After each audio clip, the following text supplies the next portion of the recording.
Tips number 15। दोस्तों, शुरू करने से पहले चैनल को लाजमी सब्सक्राइब कर लें। मुझे पीछे से भी चखना है। मेरी बात सुनकर अरसलान फौरन उठा और ताबेदारी से अमल करने लगा। कुछ देर हम दोनों इसी तरह लेटे रहे। उसके बाद मैं उठी और अपना होलिया दुरुस्त करने लगी, और अरसलान भी। हम दोनों सोफे पर बैठ गए और मैंने अरसलान से पूछा, तुम्हें मज़ा आया? अरसलान ने जवाब दिया, हाँ, मैं सब कुछ अपनी माँ का तसव्वुर करके आपके साथ कर रहा था, जिसका मुझे बहुत सुकून मिला। मैंने कहा, तुम टेंशन मत लो, ये तसव्वुर हकीकत में भी बदलेगा। अच्छा, अब मुझे काफ़ी देर हो चुकी है और जाना चाहिए। मैं अब परसों आऊंगी तुम्हारी माँ से मिलने। ये कहकर मैं बाहर की तरफ चलने लगी और अरसलान भी मेरे पीछे पीछे बाहर तक आया, मुझे छोड़ने आया। इसके बाद मैंने एक रक्षा को हाथ दिया और रक्षा में बैठकर वापस अपने घर पहुंच गई। घर पहुंचकर सहन में देखा कोई नहीं था। मैं अपने कमरे में आकर बेड पर लेट गई। आज बहुत मज़ा लौटा था। मैं आज के खुमार में बेड पर लेटी अपना मोबाइल देखने लगी। चाय को दिल तो कर रहा था, मगर थकी हुई थी, इसलिए कुछ देर लेटकर आराम करने का सोचा। अभी मोबाइल देखते कुछ देर ही हुई कि मेरा सुसर मेरे कमरे में आ धमका। अपने सुसर को देखकर मैंने मोबाइल साइड पर रखा और अपना दुपट्टा ठीक करने लगी। मेरा सुसर बेड पर मेरे नज़दीक आकर बैठ गया और मेरा हाथ दबाकर बोला, शहनाज, मेरी मीठी गुलाब जामुन, ये दुपट्टे वाला तकल्लुफ तो अब मत किया करो, तुम्हारा सब कुछ तो मैं देख ही चुका हूं। सुसर की इस बेहुदा बात पर मैं खामोश रही और कोई जवाब नहीं दिया। फिर मेरे सुसर ने कहा, शहनाज, मुझे पता है तुम्हारे दिन चल रहे हैं, इसलिए कुछ कर सकते नहीं, लेकिन कसम से तुम्हारे बगैर बुरा हाल है। अगर मेहरबानी करो तो आज रात मैं तुम्हारे पास आ जाऊं। बस किसी और तरह ही मेरा काम कर देना, और कुछ नहीं करूंगा। मैंने सख्ती से जवाब दिया, नहीं अबू, मैंने आपको बताया भी था, इस हालत में औरत को किसी भी किस्म का पसंद नहीं होता, और 6-7 दिन की ही तो बात है, सब्र कर लें। मेरी बात सुनकर मेरे सुसर ने मायूसी से कहा, अच्छा चलो, कोई बात नहीं शहनाज, जैसे तेरी मर्जी। कोई चीज चाहिए हो तो बताना। मैंने कहा, नहीं, कुछ नहीं चाहिए, बस मुझे आराम करना है, आज काफी थक गई हूं। अपनी सहेली के साथ एक बाबा के पास गई थी। मेरे सुसर ने कहा, हाँ, मुझे तेरी सास ने बताया था। चल ठीक है शहनाज, तू आराम कर, फिर मैं चलता हूं। ये कहकर मेरा सुसर चला गया। मैं भी उठी, मुंह हाथ धोकर खुद के लिए किचन में चाय बनाई और हैदर के कमरे की तरफ देखा। दरवाजा बंद था, शायद वो अभी तक बाहर ही कहीं घूम रहा था। चाय बनाकर मैं वापस अपने कमरे में आ गई और चाय पीते हुए मोबाइल देखने लगी। इतने में अरसलान का मैसेज आया, हेलो मैडम, कैसी हैं आप? खैर, यहीं से पहुंच गई थी। मैंने रिप्लाई किया, हाँ ठीक हूं, तुम सुनाओ, तुम्हारी माँ आ गई? अरसलान का जवाब आया, हाँ, माँ आ गई और आकर किचन का फर्श साफ कर रही थी, तो मैं तो बस उन्हें देखता रहा। मैसेज के साथ ही मुझे अरसलान ने वीडियो सेंड कर दी। मैंने वीडियो प्ले की तो अरसलान की माँ किचन के फर्श पर बैठकर सफाई कर रही थी। ऐसा मंजर किसी भी मर्द को पागल कर सकता है। अरसलान तो फिर भी बच्चा था। अरसलान का एक और मैसेज आया, मैडम देखा आपने? मैं तो ये वीडियो देखकर हाथ चला चुका हूँ, हालांकि आज आपके साथ भी 2 बार किया था। मैंने रिप्लाई किया, देखो अरसलान, हर चीज़ की ज्यादती अच्छी नहीं होती। हर रोज ऐसे करोगे तो कमजोर पड़ जाओगे, इसलिए 2-4 दिन का वक्फा डाल लिया करो। अरसलान का मैसेज आया, मैडम, कंट्रोल नहीं होता। मेरी माँ है ही में इतनी दिलकश कि मैं उसके वजूद को देखता हूँ तो मेरी हालत खराब हो जाती है। मैंने रिप्लाई किया, तुम्हारे जज्बात में समझती हूँ, लेकिन कंट्रोल करना भी जरूरी होता है। अच्छा, अब मैं परसों की बजाय कल तुम्हारे घर आऊंगी। तुम्हारी माँ से मिलने और दोस्ती करने की कोशिश करूंगी, ठीक है? अरसलान ने खुशी वाले इमोजी सेंड करते हुए जवाब दिया, वाह, वेरी गुड, ये तो अच्छी बात है मैडम, बस आने से पहले एक कॉल जरूर कर देना। मैंने रिप्लाई दिया, ठीक है, अब मैं खाना खाकर सोने जा रही हूँ, कल मिलते हैं।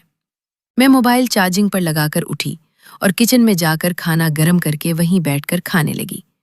खाने से फारिग होकर मैंने बर्तन धोए, किचन साफ किया और वापस अपने कमरे में आकर बेड पर लेटी ही थी कि दिन भर की मस्तियों से थकन से चोर मेरी आंखें बंद हो गईं और मैं सो गई। सुबह मेरी आंख जल्दी खुल गई اور میں ارسلان کے گھر جانے کا پروگرام بنانے لگی۔ بس اب اپنی ساس کے سامنے مجھے کوئی نیا بہانہ گھڑنا تھا۔ میں نے ایک اچھا نیا سوٹ الماری سے نکال کر پہنانا اور تھوڑا تیار ہو کر اپنی ساس کے کمرے میں چلی گئی۔ میری ساس ابھی بستر میں ہی لیٹی ہوئی تھی مگر جاگ رہی تھی۔ مجھے دیکھ کر بولی، ہاں شہناز، کل تو مجھے ملی ہی نہیں، بتایا ہی نہیں تیرے سہیلی کے مسئلے کا کیا بنا؟ میں نے جواب دیا، امی، کل ہم لیٹ بہت ہو گئے تھے اور بابا جی کے پاس باری لیٹ آئی تھی۔ انہوں نے تعویذ تو دے دیا تھا لیکن ساتھ میں تاکید کی تھی کہ کل ٹائم سے پھر آنا تو دوسرا تعویذ دوں گا، اسی لیے آج صبح جلدی جا رہی ہوں۔ میری سہیلی بھی بس ویگن سٹینڈ پر پہنچنے والی ہوگی، آپ کی اجازت لینے آئی ہوں۔ میری ساس نے کہا، کوئی بات نہیں بیٹی، اپنے ہی اپنوں کے کام آتے ہیں تو جا، اپنی سہیلی کی مدد کر، یہ تو نیکی والا کام ہے۔ اپنی ساس کو سلام کر کے میں باہر آ گئی اور ایک رکشہ والے کو ہاتھ کا اشارہ دے کر بلایا اور بیٹھ کر ارسلان کے گھر کا ایڈریس سمجھانے لگی۔ رکشہ والے کو ایڈریس بتا کر میں نے ارسلان کو کال کی۔ دوسری بیل پر اس نے فون اٹھایا تو میں نے کہا، ارسلان، میں آ رہی ہوں، رکشہ میں بیٹھ گئی ہوں۔ ارسلان کی آواز آئی، ٹھیک ہے میڈم، میں اپنی امی کو بتا دیتا ہوں کہ میرے دوست کی امی آ رہی ہیں، وہ آپ کے لیے ناشتے کا بندوبست کر لیں۔ میں نے اوکے کہہ کر فون بند کر دیا۔ کچھ دیر بعد رکشہ ارسلان کے گھر کے سامنے رک گیا۔ میں نے رکشہ والے کو کرایہ دیا اور اپنی چادر ٹھیک کرتے ہوئے ارسلان کے مین گیٹ پر لگی ڈور بیل دبائی۔ کچھ لمحوں بعد دروازہ کھلا اور میرے سامنے ارسلان کی خوبصورت ماں مسکراتے ہوئے میری طرف دیکھتے ہوئے دروازہ کھول کر بولی، آ جائے اندر۔ میں نے ارسلان کی ماں کو اپنا فرضی تعارف کروایا کہ میں اس کے بیٹے ارسلان کے دوست کی ماں ہوں اور اندر داخل ہو گئی۔ ارسلان کی ماں مجھے اس کے کمرے میں لے گئی جہاں صوفے پر میں نے ارسلان کے ساتھ بڑی دیر گزاری تھی۔ ہم دونوں صوفے پر بیٹھ گئیں اور رسمی باتیں کرنے لگیں۔ اتنی ہی دیر میں ارسلان ٹی ٹرالی لے کر آ گیا جس میں کولڈ ڈرنک اور ڈرائی فروٹس پڑے تھے۔ میرے سامنے ٹرالی رکھ کر وہ صوفے کے پیچھے اپنی ماں کی پچھلی طرف کھڑا ہو گیا اور چاہت سے اپنی ماں کو دیکھنے لگا۔ ارسلان کی ماں کافی فیشنیبل تھی اور اس نے کھلے گریبان اور چھوٹے چاک والی قمیض پہن رکھی تھی۔ ارسلان کی ماں فیشنیبل ہونے کے ساتھ ساتھ کافی ہسمک اور ملنسار طبیعت کی عورت تھی۔ کچھ ہی دیر میں ہم دونوں ایسے باتیں کرتے ہوئے آپس میں اس طرح گل مل گئیں جیسے پرانی سہیلیاں ہوں۔ اب ہم نے رسمی باتوں سے ہٹ کر گھریلو مسائل ڈسکس کرنا شروع کر دیے۔ ارسلان ہماری دوستی پر کافی خوش نظر آ رہا تھا اور ایک عاشق کی طرح اپنی ماں کے آگے پیچھے ہو رہا تھا۔ 3-4 گھنٹے گزر گئے باتوں باتوں میں اور وقت کا پتہ ہی نہیں چلا۔ میں نے موبائل پر ٹائم دیکھا اور ارسلان کی ماں سے کہا کہ اب مجھے اجازت دیں، کافی وقت ہو گیا۔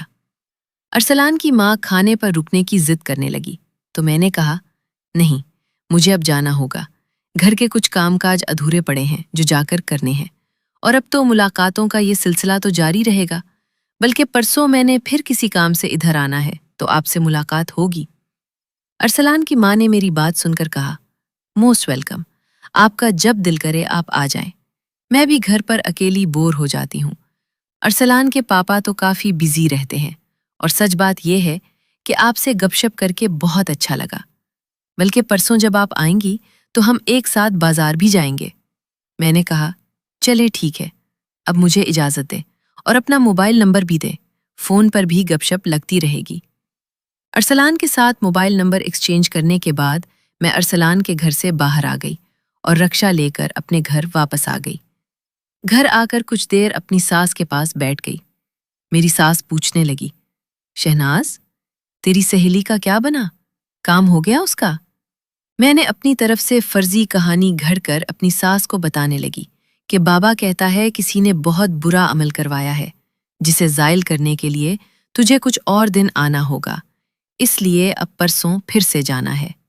دوستوں، مزید دیکھیں قسط نمبر 16 میں، اور اس کے لیے ہمارے چینل کو لازمی سبسکرائب کر لیں اور ساتھ بیل آئیکن کو بھی دبا دیں۔